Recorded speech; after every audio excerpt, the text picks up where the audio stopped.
A detached head can stay aware for up to 30 seconds following decapitation.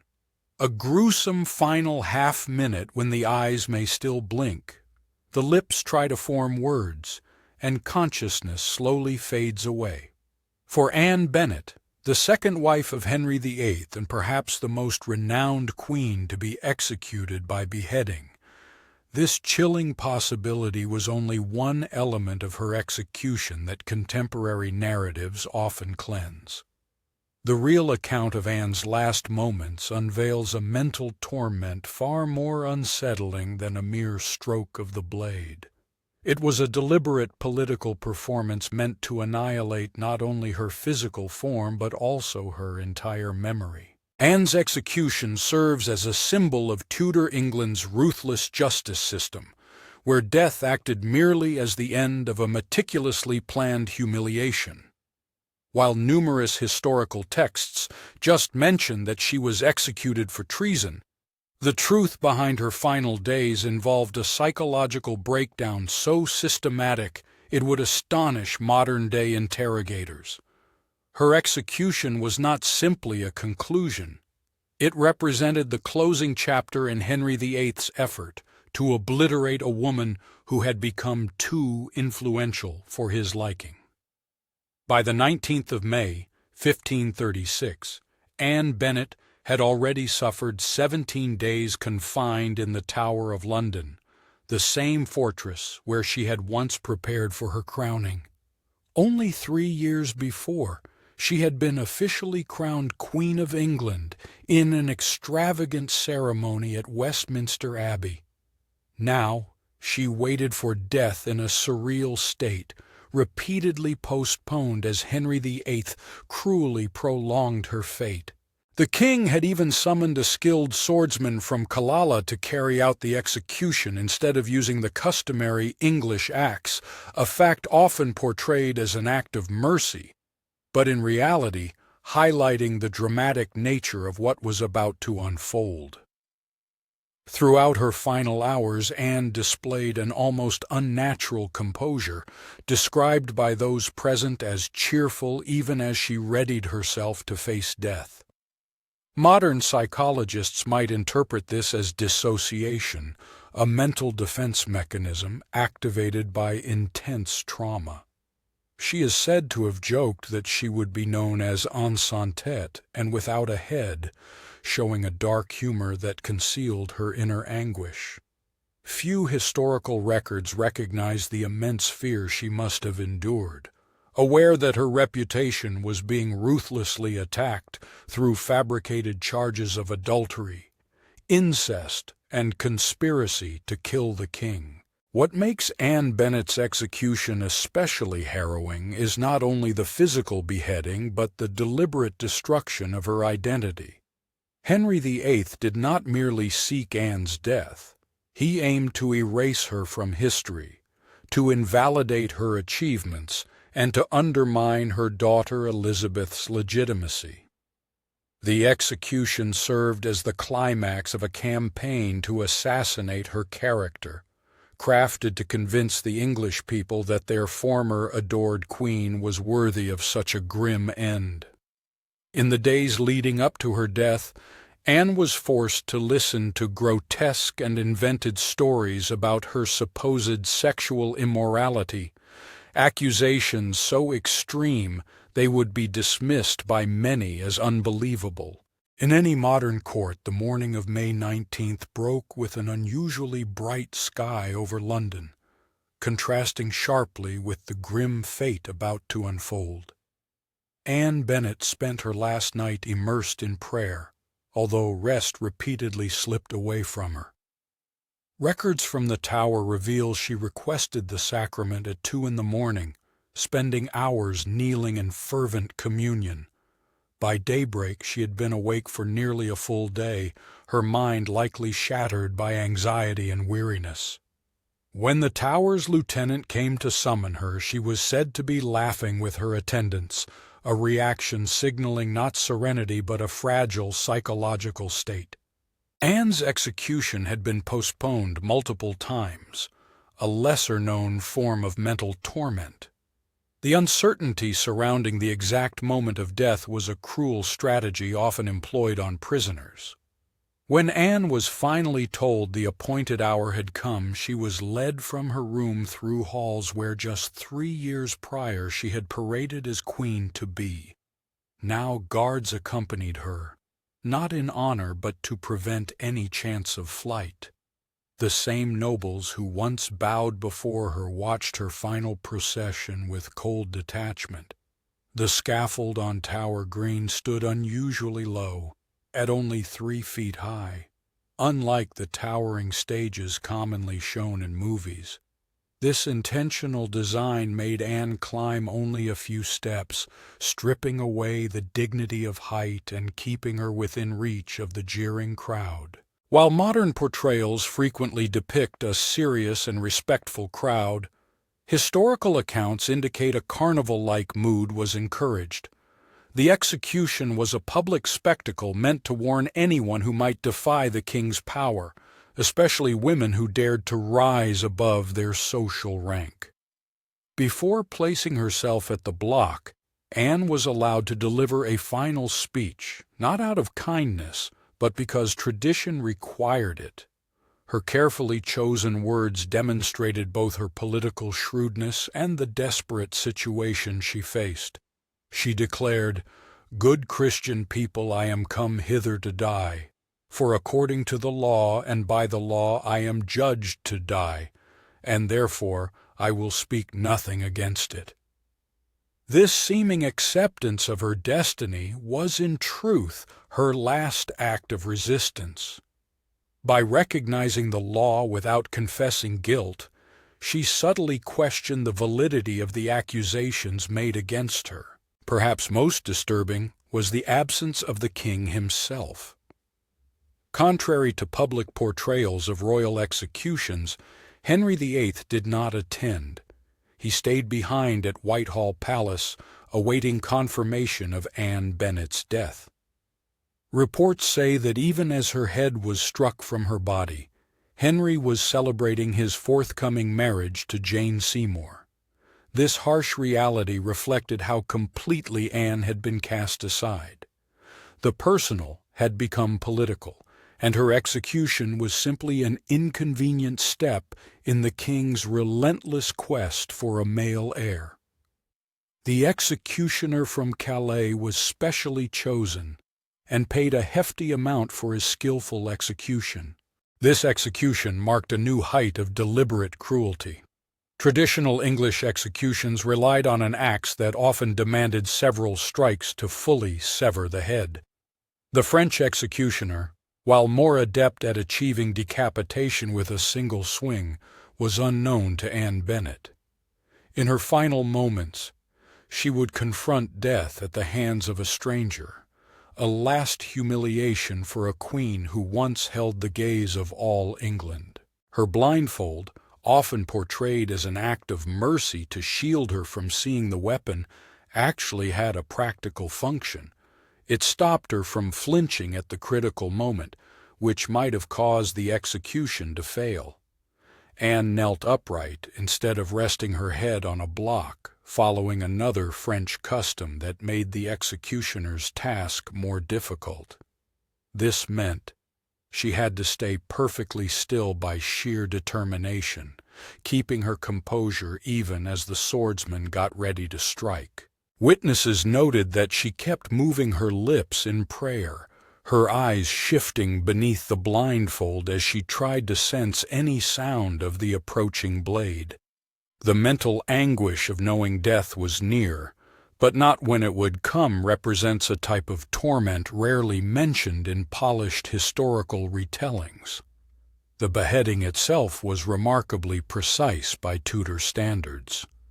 A single swing cut off Anne's head, but what happened right after is often left out of respectful histories. According to eyewitness reports, her lips and eyes continued moving for some time. A few seconds following the beheading, a terrifying physiological reaction took place due to oxygen still lingering in the brain tissue. Some reports even claim that her lips formed words as if she were continuing the prayer, interrupted by the strike of the sword. The scene was so distressing that several onlookers fainted while others turned away, unable to face the grim reminder of how fragile the connection between body and spirit truly is. Perhaps most revealingly, no suitable coffin had been arranged for Anne Bennett's remains. Her grieving and horrified ladies-in-waiting had to hurriedly find an arrow chest to hold her head and body. This seemingly small mistake speaks volumes about the utter neglect of Anne's dignity. Even in death, she was treated as an afterthought, a political issue resolved rather than a human deserving of basic respect. She was buried hastily in an unmarked grave within the Tower Chapel, without proper Christian rites, as if the king wished for her memory to vanish as swiftly as her life had. Henry VIII's resolve to erase Anne Bennet went far beyond her passing. Court artists received orders to destroy her portraits. Her royal insignias were chipped away from palace walls, and courtiers quickly understood that mentioning her name could bring royal disfavor.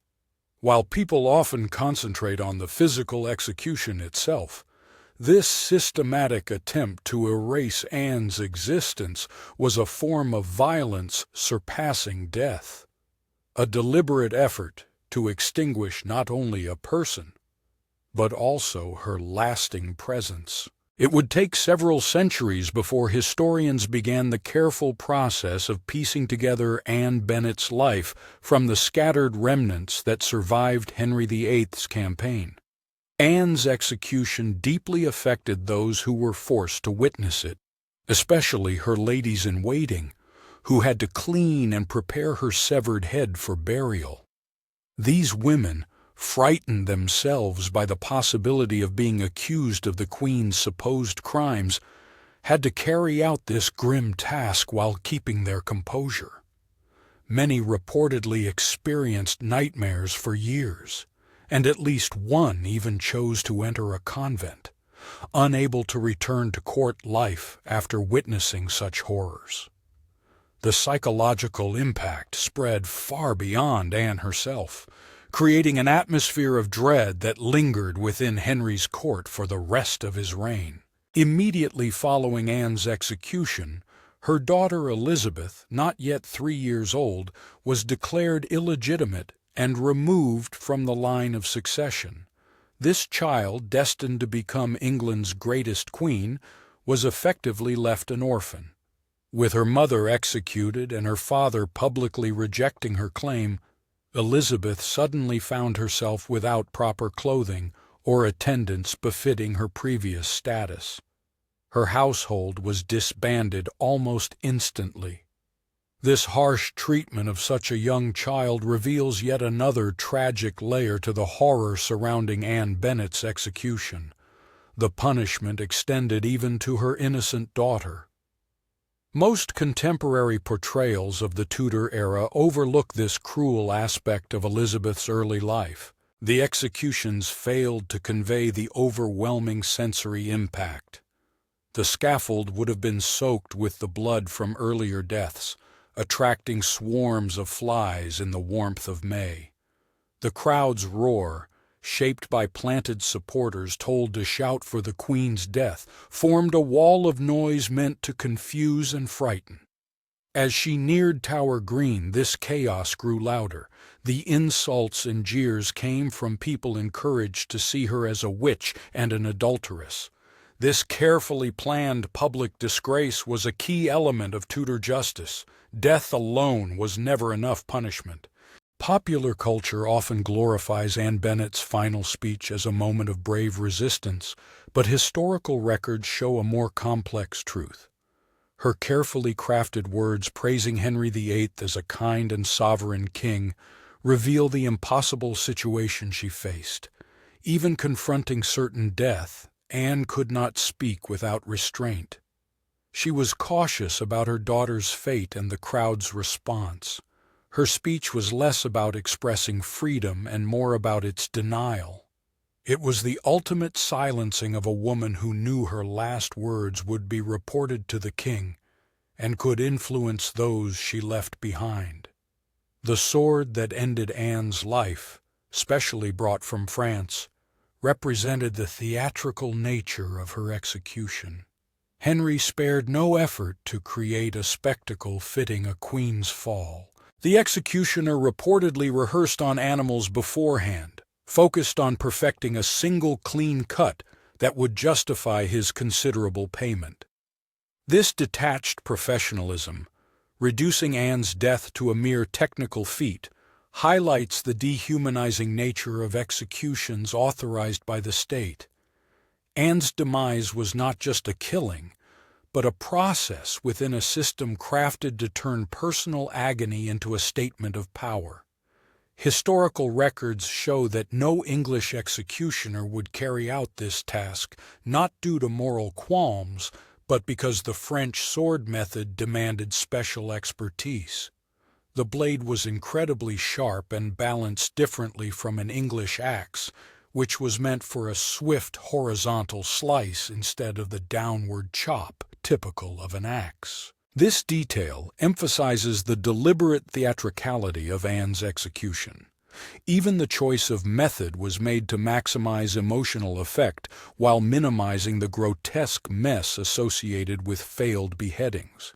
The entire event was orchestrated to avoid any unpleasant interruptions that could spoil the spectacle.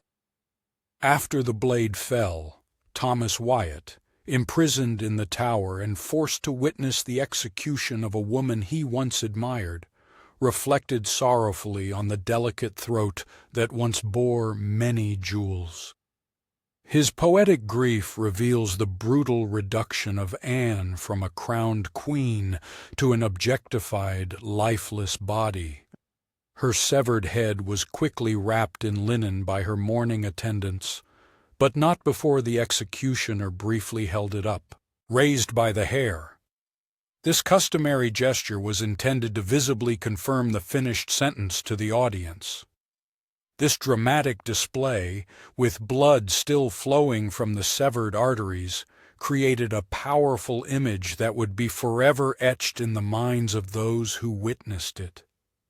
Historical records from the Tower reveal that Anne Bennett's remains were buried in such haste that proper Christian burial rites were nearly absent.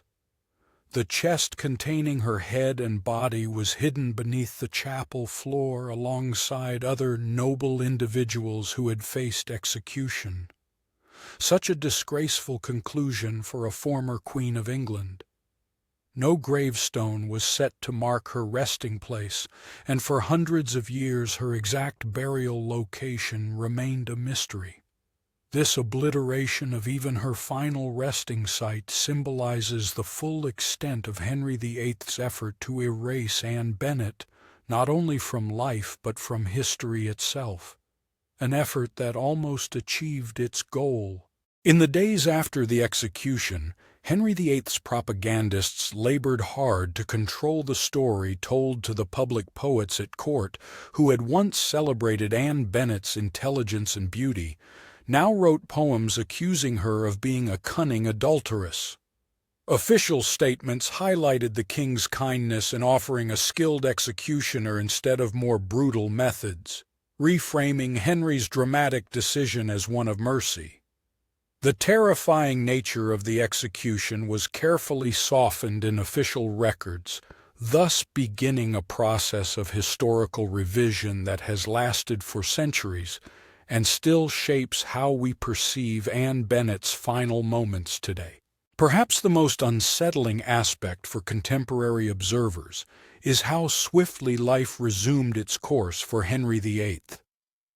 On the very day following Anne Bennett's execution, he became officially betrothed to Jane Seymour. Within a fortnight of sending his second wife to the scaffold, Henry wedded his third spouse in an understated ceremony at Whitehall Palace. This ruthless pace exposes the execution as a mere convenient fix for a political dilemma. Anne had failed to produce a male successor, so she was removed and substituted. The personal sorrow of her demise was completely overshadowed by matters of governance and dynastic ambitions. The psychological impact of Anne's execution reached far beyond the scaffold itself. For several weeks prior to her death, she endured relentless interrogations, was deprived of adequate rest, and isolated from allies. Thomas Cromwell, the king's principal minister who orchestrated the accusations against her, employed methods strikingly akin to contemporary psychological torment: confusion, sleep deprivation, seclusion, and the deliberate use of false information. By the moment Anne arrived at the scaffold, she had already suffered a mental assault designed to guarantee no troubling final defiance. Records from the court disclose extraordinary security protocols arranged for Anne's execution, exceeding even the usual measures for high-ranking traitors. The tower's military presence was doubled, and special sentinels were deployed throughout the fortress complex. These precautions were not merely routine. The design was not to allow any chance of escape. Instead, it guaranteed that no ally could attempt a last-minute rescue or rally public opinion against the execution. The overwhelming display of power had another purpose: to intimidate anyone who might feel sympathy for Anne into silent obedience to the king's decision. The execution was planned for mid-morning rather than the usual dawn to enable the greatest number of London residents to witness it. Although Tower Green could hold only a small gathering of nobles and officials, the tower's prominent position meant that crowds outside could hear the announcement that the deed was done. Church bells throughout London would then ring simultaneously to mark the moment of death, creating a citywide recognition of royal authority. This carefully arranged event turned Anne's private agony into a public spectacle, death as political theater rather than a personal sorrow. One of the most overlooked details about Anne's execution is what happened to her co-accused. 5 men, including her own brother George Bennet, were executed just days before her on charges of adultery with the Queen. Their deaths were meant to establish the guilt of Anne's supposed crimes ahead of her own execution, ensuring that no final statements from them could contradict the official story. This coordinated and judicially orchestrated killing of 6 individuals, all convicted on essentially the same false evidence, stands as one of Tudor England's most brazen injustices. The state violence purge resembled Stalin's show trials centuries later. Although Tower Green today hosts a memorial marking the approximate location of Anne Bennett's execution, historical documents suggest the actual scaffold was situated elsewhere within the tower complex. This geographical confusion reflects how Anne's death has been repeatedly reshaped and repositioned, both physically and historically, to fit various narratives. The idealized romantic image of her execution portrayed in popular culture hardly reflects the psychological torment, character assassination, and calculated cruelty that defined her final days in May of 1536. The true horror of Anne Bennett's execution lies not only in the physical act of beheading, but in understanding it as the end point of an orchestrated campaign to dismantle a woman who had risen too far for Tudor society to tolerate. She was not simply executed. She was systematically destroyed, her reputation ruined, her accomplishments invalidated, and her very existence almost erased from history. When we consider the entirety of her last days, the psychological torture, the public shaming, the stage theatrics, and the effort to obliterate her memory, we face a terror far more unsettling than the sharp blow of the executioner's sword.